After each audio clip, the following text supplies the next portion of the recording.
శ్రీకాకుళం జిల్లా పలాస నియోజకవర్గ మందస మండలంలో జోరందుకున్న టీడీపీ చేరికలు. పలాస నియోజకవర్గంలో మంత్రిపై అసమ్మతి వర్గం ఏర్పడి మూకమ్మడిగా హేమబాబు చౌదరి నాయకత్వంలో సుమారు 300 కుటుంబాలకు పైగా చేరిక జరిగింది. ఆ రోజు నుంచి పలాస నియోజకవర్గంలో తెలుగుదేశం పార్టీకి ఒక ప్రపంచం మొదలై ఇలాగే సాగుతుందని నియోజకవర్గ మేధావులు చెవులు కోరుకుంటున్నారు. పలాస నియోజకవర్గ మందస మండలం నర్సింగిపురం పంచాయతీ గాండ్రగం గ్రామానికి చెందిన వైసీపీ నాయకులు, కార్యకర్తలు, మహిళలు సుమారు 50 కుటుంబాలు తెలుగుదేశం పార్టీ రాష్ట్ర ప్రధాన కార్యదర్శి, పలాస నియోజకవర్గ ఇన్ఛార్జి శ్రీమతి గౌతు శిరీష గారి సమక్షంలో తెలుగుదేశం పార్టీలో చేరారు. ముఖ్యంగా ఈరోజు తెలుగుదేశం పార్టీ మీద ఒక నమ్మకంతో, గౌరవంతో చంద్రబాబు నాయుడు గారు అయితే మళ్ళీ సంక్షేమ పథకాలు, అభివృద్ధి పథకాలు చెప్పినట్టు అమలు జరుగుతాయని ఒక నమ్మకంతో పార్టీలోకి ఈ రోజు కొత్తగా వచ్చిన తెలుగుదేశం పార్టీ నూతన కుటుంబ సభ్యులందరికీ నా పేరు పేరున ధన్యవాదాలు తెలుపుకుంటున్నాను. పెద్ద స్పీచ్లు ఇవ్వడానికి రాలేదు. 5 సంవత్సరాలు జరిగింది ఏంటి, ఏం చేస్తారని జగన్మోహన్ రెడ్డి గారు కానీ, ఇక్కడ స్థానికంగా ఉన్న అప్పలరాజు గారు కానీ 5 సంవత్సరాల క్రితం ఓట్లు వేయించుకొని 5 సంవత్సరాలు ఏం చేశారని మీరు ఒక్కసారి గుర్తు తెచ్చుకోండి.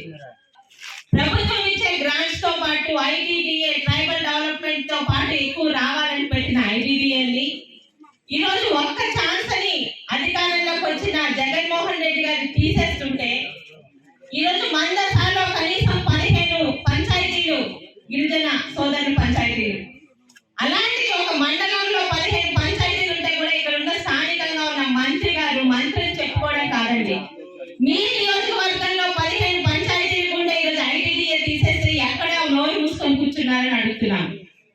ఇందాక ఇక్కడ సోదరులు మాట్లాడారు, చాలా గర్వంగా చెప్తున్నాం. ఈ మానవాళ్ళకి 5 సంవత్సరాల క్రితం తెలుగుదేశం పార్టీలో జరిగిన అభివృద్ధి తప్పితే అప్పలరాజు గారు ఎమ్మెల్యే అయిన తర్వాత కానీ, మంత్రి కానీ 4 సంవత్సరాలు కానీ మేకమాలకి మీరు ఏదైనా చేశారు అని ఇక్కడ గ్రామస్తులు చెప్తే నేను మీకు క్షమాపణ చెప్తానండి. నలుగురిని పెట్టుకొని గౌతు కుటుంబం ఏం చేసిందని మాట్లాడడం కాదు. మందస నా తండ్రి తాలూకు రాజకీయ జీవితంలో 35 సంవత్సరాలు ఉన్న మందస, ఈ మందసలోనే మీకు ఎక్కువ మెజారిటీ వచ్చిందని అవహేళనగా మాట్లాడారు. మందసకి ఏం చేశారండి అప్పలరాజు గారు? ఉన్న ఐటీడీఏ పంపించేశారు, నల్లపొట్టూరు కొండల్ని మింగేస్తున్నారు. ఆఖరికి ఇక్కడ ఇందాక సోదరులు చెప్పినట్టు వాళ్ళ తాలూకా భూములు వాళ్ళని రాణి కూడా. మరి 5 సంవత్సరాల అభివృద్ధి మీకు తెలిసిందే. ఇక్కడ ముందు వేసిన రోడ్లు కానీ, అక్కడ వేసిన బోరు కానీ తెలుగుదేశం హయాంలో తెలుగుదేశం పార్టీ ఎమ్మెల్యేగా ఉన్న శివాజీ గారు వేసిన తట్టి 5 సంవత్సరాల్లో మేఘమాలకి నేను ఇది చేశానని చెప్పుకునే దమ్ము, ధైర్యం వైసీపీ నాయకులకు కానీ, ముఖ్యంగా అప్పలరాజు గారికి కానీ లేదు. ఇక మీకు తెలుసు, 200 రూపాయల పెన్షన్ ని 1000 రూపాయలు చేసింది చంద్రబాబు నాయుడు గారే, 2000 చేసింది చంద్రబాబు నాయుడు గారే.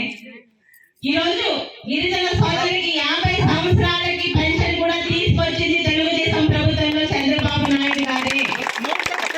అలాంటిది జగన్మోహన్ రెడ్డి గారు 3000 పెన్షన్ ఇస్తానని ఏం చేశారో మీ అందరికి మరి ప్రతి ఒక్క సోదరులు ఇక్కడ ఉన్న యువతలకు కూడా తెలుసు. 3000 ఇస్తానని చెప్పి గెలిచాక ముష్టి వేసినట్టు సంవత్సరానికి 250 రూపాయలు పెంచుతానని గెలిపించాక చెప్పారట. అందితే జుట్టు, అందకపోతే కాళ్ళు, ఏడు దాటాక తప్పు తగలేయడం అన్నట్టు. ఈ రోజు చంద్రబాబు నాయుడు గారు మాట ఇచ్చారు, రేపు ఎన్నికల్లో తెలుగుదేశం ప్రభుత్వం అధికారం చేపట్టిన నెల నుండి ప్రతి నెల 4000 రూపాయలు ప్రతి ఒక్కరికి పెన్షన్ దొరుకుతుంది. అదే కాదు, చంద్రబాబు నాయుడు గారు తీసుకొచ్చిన చంద్రబాబు బీమా మీకు తెలుసు.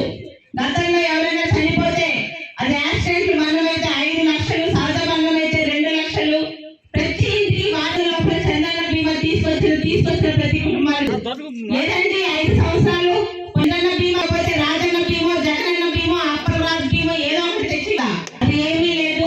ఈ రోజు చంద్రబాబు నాయుడు మళ్ళీ మాట ఇచ్చారు, ఆయన మాట ఇస్తే నిల్చుంటారని మీకు తెలుసు. తెలుగుదేశం ప్రభుత్వం వచ్చి నాటి నుండి చంద్రన్న బీమా ఈసారి 5 లక్షలు కాదు 10 లక్షలు ప్రతి కుటుంబానికి అండగా ఉంటామని మాట ఇస్తున్నాం. ఇక మేఘమాలలో యువకులు అడిగిన చాలా చిన్న కోరికలండి.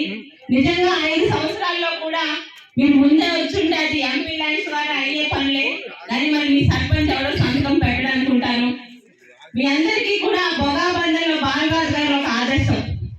మీరు నాకు ఎంపీ లైన్స్ ఇవ్వండి, మా ఉపయోగించుకొని పని చేసుకుంటానన్నాడు.